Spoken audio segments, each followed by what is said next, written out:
Piece of cake.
Alright guys, this is the buck Selkirk knife. I've had this knife for quite a while. Used it some, not a lot, but I've had this knife right after it first came out. I got it. I don't know how long ago was that. 6 years, 7 years, I don't know. But real good knife. This knife is about 9.5 inches long. It's Buck's 420 high carbon steel. It is made in China. They've since have made different models of this. They have a smaller one and they have some folding knives.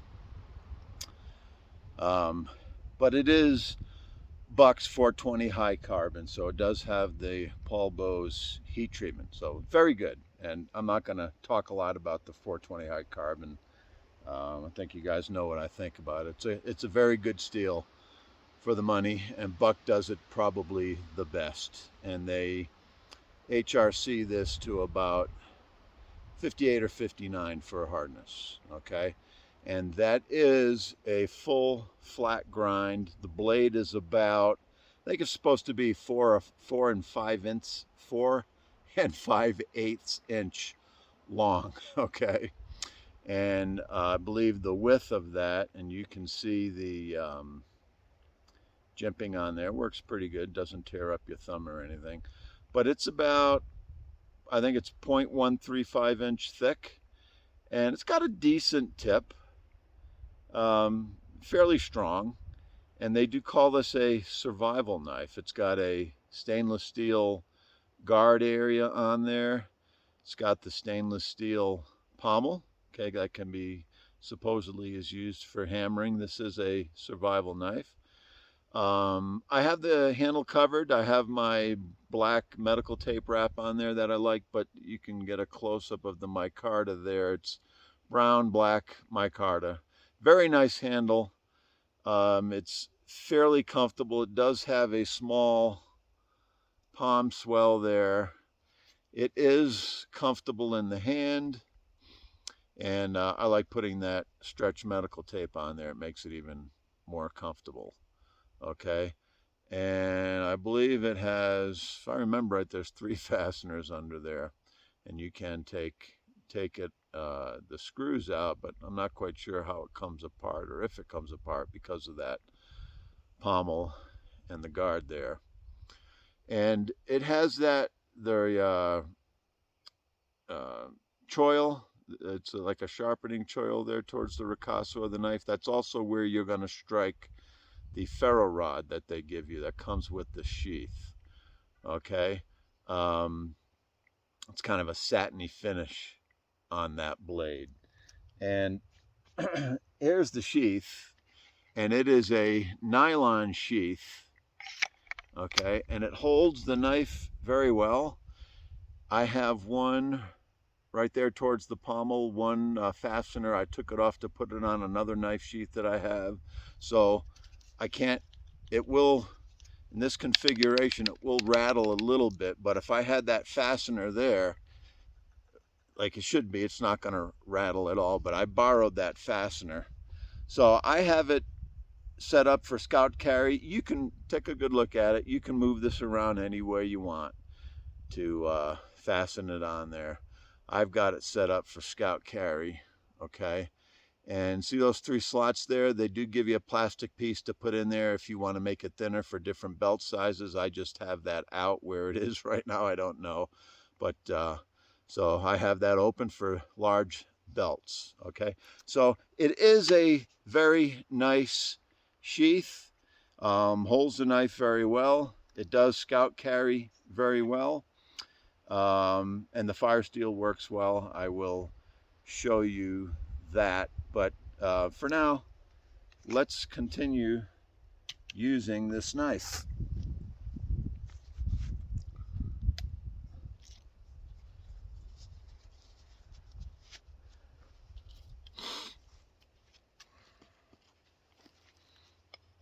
Yeah, so I think I said it. This knife is produced overseas. It is made with buck parts. This is Buck's 420 high carbon steel, and it's put together overseas. And one thing I like about Buck is their edges. They make a nice thin relief edge. This is less than 20 degrees. It's probably around 18 degrees. So they make their knives very slicey, which is the way I want them. The first thing I want to do with my knife is to be able to cut, and this knife does cut very well, no problems at all, and it does make good feathers.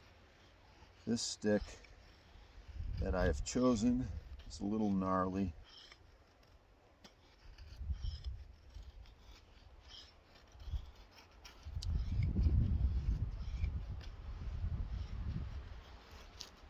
but it does make nice feathers. Comfortable in the hand. Take those right off the stick. It's not my favorite. The blade shape is good. It almost looks like it has the tiniest of a recurve to it, as a lot of blades do. But yeah, very good. And I'll just show you real quick. It does strike the ferro rod that they give you just fine.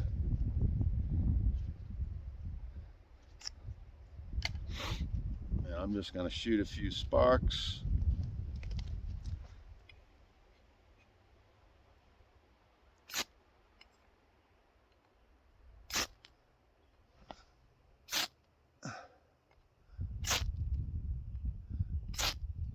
And hopefully you can see that okay. But yeah, the ferro rod works fine. I don't want to spend a lot of time on that right now, but let's give the tip a little bit of work here. Let's take this piece. Now, it's not a mammoth tip. I think if I tried, I could snap this tip, so that's not the point of this. Just gonna give it a little bit of work just to show you that Buck's 420 high carbon is very, very good. I got a little hole going over here. Once you get a hole going and you stick that knife in there, that's when it gets tougher for the knife tip. But yeah, see, it almost sounded like the tip snapped, but it's not the tip, it's just the wood. Okay. Yeah, so no problems with this tip at all. Can you chop with this knife? It's not a chopper, but yeah, if you want to, can do some chopping. No problems with the Buck 420 high carbon Bose heat treat. I've never had a problem with the edge of a buck knife. Never. So I don't have to go on and on and on and torture this knife.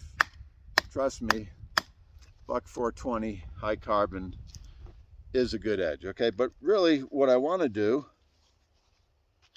is make a pommel comparison.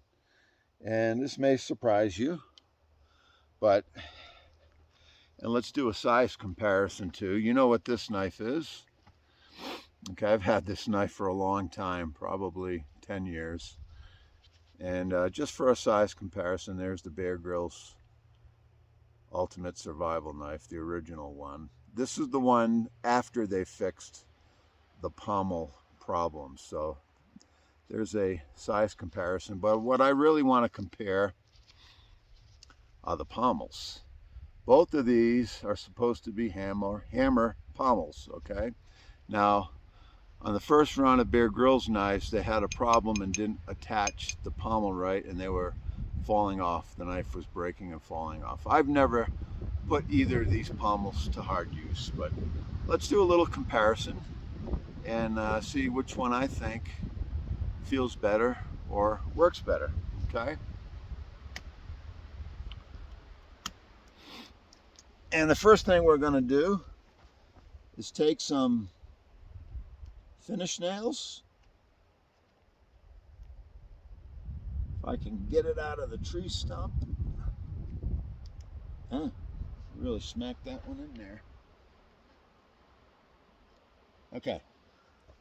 So these are your typical hardware store finish nails, not very big, but let's see how it feels with these knives.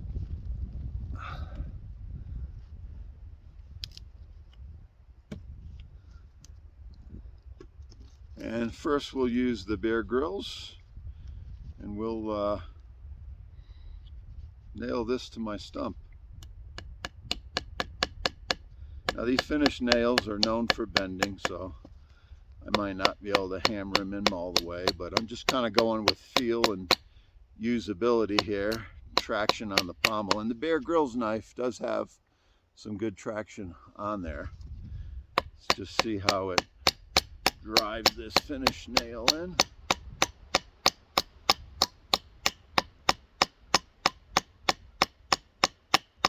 Try not to hit my hand with this nail, that won't feel good.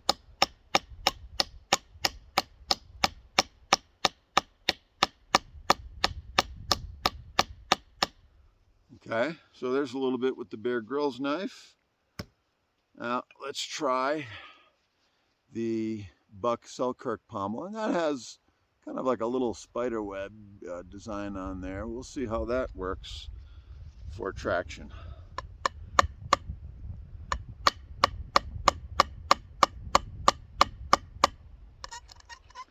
It seems a little slicker.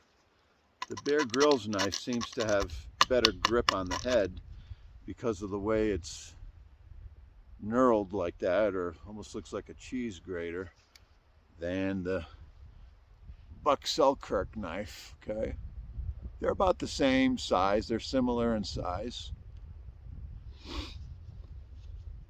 A little more with the Selkirk.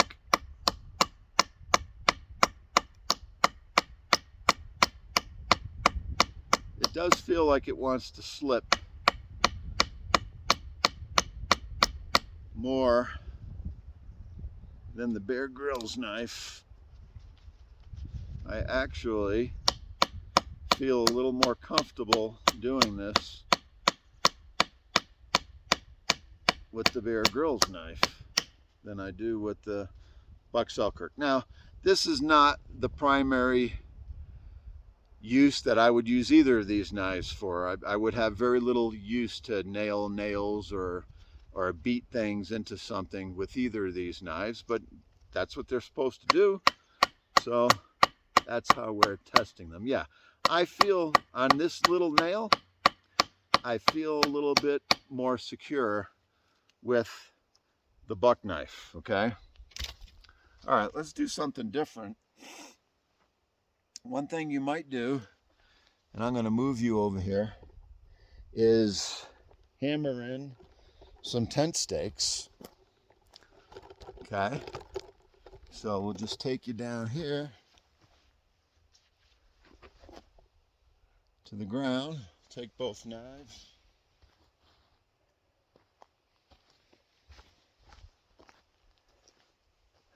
And here we have a couple of these cheap aluminum tent stakes, okay?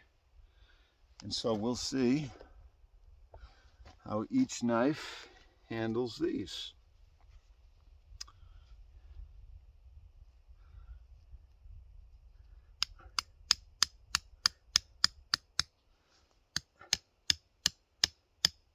All right, the Selkirk, yeah, it kind of slips off of that stake. The stake is rounded at the top, but it did it just fine.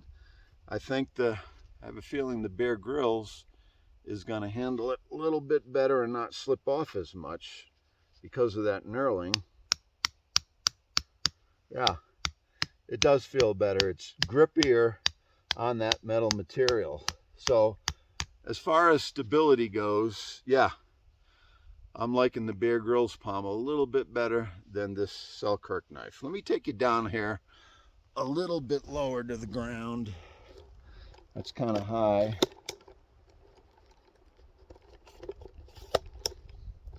Excuse all the moving around. And let's try something else. Okay. So now let's get a little rougher and let's try this piece of rebar, okay? And see how each of these, now I'm probably not gonna smash this all the way into the ground, but let's see which pommel area does it better. Let's do the Selkirk first.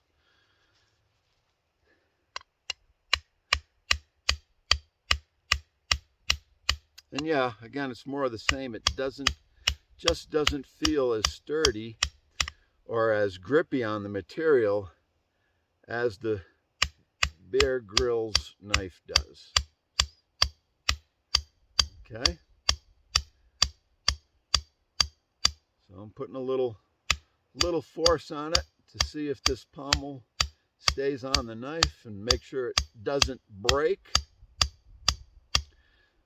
and fall off. Now this, in actual use, this is probably a little bit more than what I would ever do with the pommel of this buck knife or the Bear Grylls knife. But for a test, and this is doing fine. It's not coming apart. It's not slipping off the material. As long as your aim is good. Okay, not bad. And the pommel is not loose. Still on there fairly well. Okay, let's go to everyone's favorite, the Bear Grylls knife. Now, this one, I don't know. I know we have some doubts about this one because of the way it's fastened to the plastic handle, but let's give it a go. It does feel better. Right off the bat, this Bear Grylls, just the grip is better, the grippiness of that handle, and it just feels better. Just feels better, and again, those dimples there really give it a better hold on the material that you present it to, and I just feel better about doing this with the Bear Grylls knife. And I just feel more confident in hitting it a little harder. And it's on there. It's not loose at all. Yeah. Huh. I'm a little surprised. I mean, it's really pushing that rebar into the earth. I'm going to go back to the Selkirk. Yeah, I do like the Bear Grylls better. It just feels better. And this is pounding it in, no problem.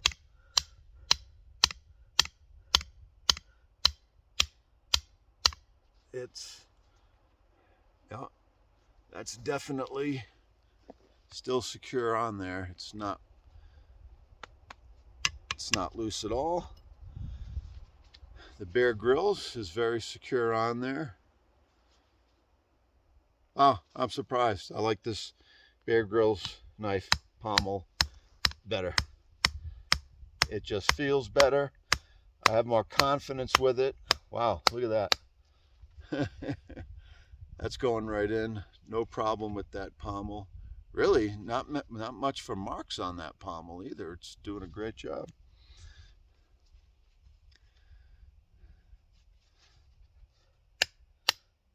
And we'll let the Selkirk finish it up. Feels like I hit a rock now. Yeah, I think I did. Go to the Bear Grylls. Huh. Well, I don't know how long this Bear Grylls pommel would last. Right now it's perfectly secure and tight. Or is it? You know what? You're not going to be able to see it, but I'm looking at the line between the pommel and the plastic, and I can barely see. It's still rigid on there. It's not loose or anything, but I could see a little bit of movement there, okay? In the Selkirk knife, no, because, I mean, that's just, if you can see, if I roll my tape back, that pommel is part of the, you can see the tang there, okay? And I guess it's welded on there or tacked on there or whatever it is. So this one is very solid. But the Bear Grylls just feels better working with it, and I can I can see an ever slight movement in that line between the pommel and the plastic. It's still tight, it's not loose, it's not rattling or whatever, and it did a pretty good job. And again, I would never use these knives to pound rebar into the ground, but they both did it. As far as comfort and security, I like the Bear Grylls better, but I think the Buck Selkirk would be a little tougher, and that pommel is probably going to be more secure and last longer. So that's it, guys. I just wanted to show the Buck Selkirk survival knife. It's a real good knife. Did a little comparison with the Bear Grylls survival knife with the pommel, and yeah, I definitely recommend this knife. All right, guys, we'll talk to you later. Bye.